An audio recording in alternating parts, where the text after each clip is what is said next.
Hi, it's me again with Corel Draw Tips and Tricks. Here's a pretty cool little graphic that you can make and make it a lot easier in a few steps than coloring in all the squares. We're going to take a square and we're going to hit P, put it in the center of the page. That's almost a must. Control D and make a duplicate. While you get the two-sided arrow, hold down the Shift key and make that. Select both these, go to Effects and Blend. We're going to blend them 6 times.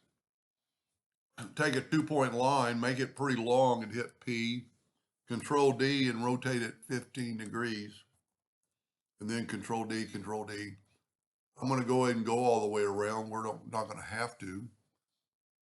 Now I'm going to take the virtual segment delete key and holding down the Alt key, and the Alt key is going to help me do this right here. I'm going to leave the lines red for just a second. We can always change them. I'm going to take the Smart Fill tool. I'm going to fill in just one side of this. It's almost easier for me, at least. I'm not going to fill in that last one. It's almost easier to fill in going straight down, just doing every other one.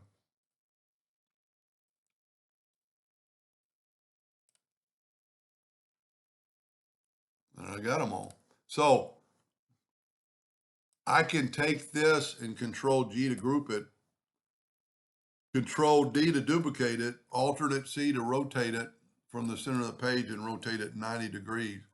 Control D, Control D. I'm not going to take away the lines, but I'm going to make them black. And I'm going to make them a little bit thicker.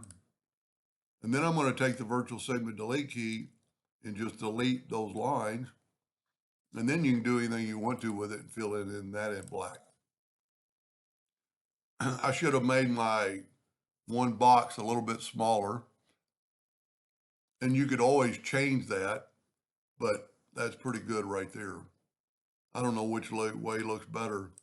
You know, you could actually take a little, I don't know if this is going to work, interactive fill tool, elliptical, and have something that looks like that. Anyway, hope that gave you an idea or two, and thank you for watching.